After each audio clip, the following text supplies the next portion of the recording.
안녕하세요. 오늘 좀 흥미로운 기사를 같이 파헤쳐 보려고 합니다. 헤럴드 경제 기사인데요. 챗GPT 같은 AI 도움을 받아서 3,700만 원이 넘는 빚의 상당 부분을 갚은 미국 여성 이야기예요. 제니퍼 앨런 씨라고. 네, 저도 봤습니다. 상당히 흥미로운 사례죠. 그렇죠. 그래서 이 사례 보면서 AI가 이 개인 재정 문제 해결에 어떻게 좀 창의적으로 쓰일 수 있는지, 또 뭘 조심해야 하는지 그런 얘기 나눠볼게요. 특히 이제 빚 때문에 좀 고민이시거나 아니면 AI의 새로운 가능성이 궁금한 당신이라면 분명 재밌으실 겁니다. 자, 그럼 바로 시작해볼까요? 우선 이 주인공 제니퍼 앨런 씨, 직업이 부동산 중개인이면서 콘텐츠 크리에이터라고 해요. 네. 근데 신용카드 빚이 23,000달러, 우리 돈으로 하면 한 3,700만 원 정도? 꽤 크죠? 네, 적은 돈은 아니죠. 이걸 갚으려고 30일 챗GPT 챌린지라는 걸 시작했대요. 그러니까 매일 챗GPT한테 물어본 거예요. 나 오늘 어떻게 돈 벌 수 있을까? 하고요. 네, 그 꾸준함이 일단 대단한 것 같고요. 결과가 근데 정말 놀랍습니다. 한 달 동안 1만 1,000달러 이상, 그러니까 우리 돈으로 약 1,500만 원 넘게 벌었고, 최종적으로는 빚을 1만 2,078달러, 한 1,660만 원 정도를 갚았다고 해요.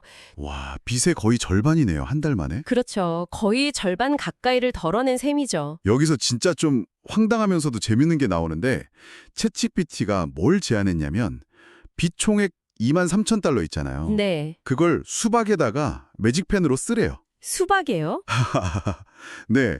그리고 빚 예술, 데트 알트라고 이름 붙여서 이베이에 경매로 팔아보라고 했다는 거예요. 이야, 정말 상상도 못한 발상인데요. 글쎄요, 이게 뭐 AI의 창의성이라고 봐야 할지 아니면 그냥 확률적인 어떤 제안일지 모르겠지만 중요한 건 이게 그냥 웃긴 아이디어로만 끝난 게 아니라는 거죠. 아, 실제로 뭘 했군요. 네, 이게 틱톡 같은 데서 엄청 화제가 됐어요. 조회수가 막 200만 회 넘어가고 그리고 실제로 그 수박 사진 그걸 51달러에 팔았다고 합니다. 오, 51달러면 그래도 팔리긴 팔렸네요. 신기하네. 네, 그러니까 단순 해프닝은 아니었던 거죠. 어쨌든 관심을 끌고 그걸 또 수익으로 연결시킨 거니까요. 그렇군요. 그냥 웃고 넘길 일은 아니었네요. 근데 이런 좀 튀는 아이디어 말고 좀 더 현실적인 도움 같은 것도 있었나요? 아, 물론이죠. 그게 또 중요합니다. 챗 GPT가 그냥 엉뚱한 소리만 한 게 아니에요. 예를 들면 뭐 안 쓰는 구독 서비스 같은 거 해지해라. 아, 그런 거 많죠. 네, 그리고 페이스북 마켓플레이스 같은 데다가 안 쓰는 물건 팔아라. 중고거래. 그쵸. 심지어는 집에 있는 식재료만 가지고 한 달 식단을 짜봐라. 이런 아주 현실적인 조언도 많이 해줬어요. 아, 정말 실용적인 팁들이네요. 네, 그러니까 재미와 실용성을 다 잡으려고 한 거죠. 근데 제가 듣기로는 이것보다 더 극적인 부분이 있었다면서요? 뭐 숨겨진 돈을 찾았다던데요? 맞아요. 이게 정말 흥미로운 지점인데 앨런 씨가 그 휴대폰 결제 앱 같은 벤모라는 앱에 잊고 있던 돈 한 100달러 정도를 찾았고요. 네네. 심지어는 자기가 가지고 있는 줄도 몰랐던 증권 계좌가 있었던 거예요. 네, 존재 자체를 몰랐다고요? 네, 근데 거기서 1만 2천 달러, 우리 돈으로 하면 1,400만 원이 넘는 돈을 발견한 거죠. 와, 아니 잠깐만요.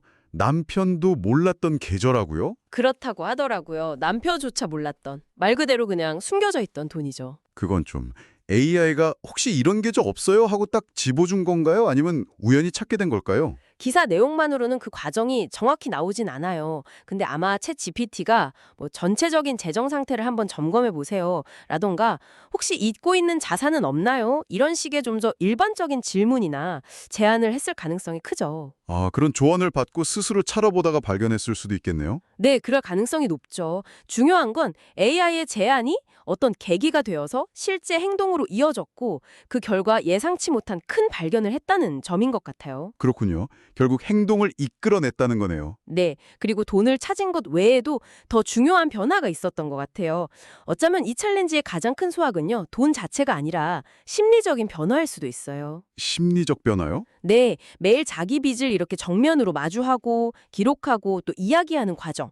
이걸 통해서 어떤 빚 관리 시스템 같은 걸 스스로 만들게 된 거죠. 그리고 더 나아가서 처음으로 빚에 대해서 부끄러움을 느끼지 않게 되었다. 이런 말을 했더라고요. 아, 그리고 어떤 어려움이든 좀 헤쳐나갈 수 있겠다. 이런 자신감을 얻었다는 거예요.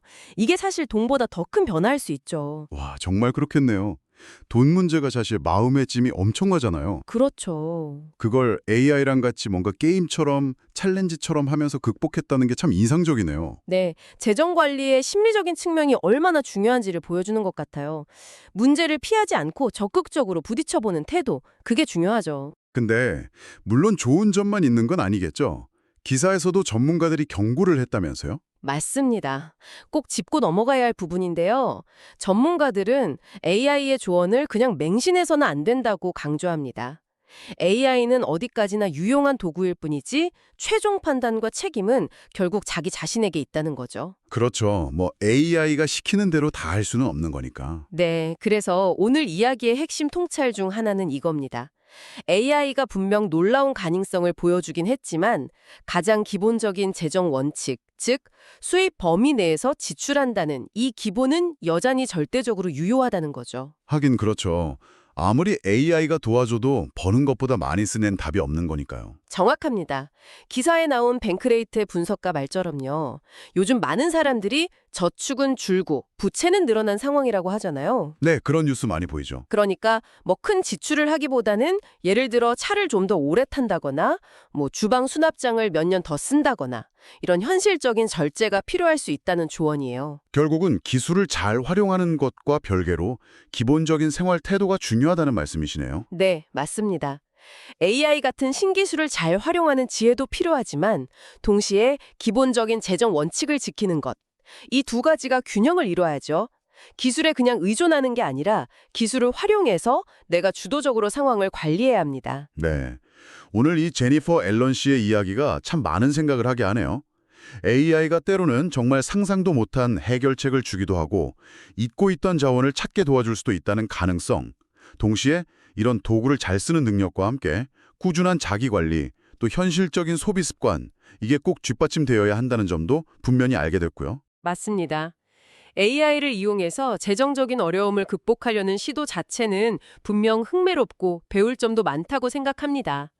하지만 결국 자신의 재정 상황을 책임지고 관리하는 주체는 바로 나 자신이라는 걸 잊지 말아야겠습니다. 네, 마지막으로 당신에게 이런 질문을 한번 던져보고 싶습니다. 만약 당신이 지금 가장 고민하고 있는 문제나 아니면 당신의 재정 상황에 대해 AI에게 아주 솔직하게 묻는다면 과연 어떤 생각지도 못한 답변이나 해결의 실마리를 얻게 될까요? 한 번쯤 당신의 AI에게 물어보는 건 어떨까요?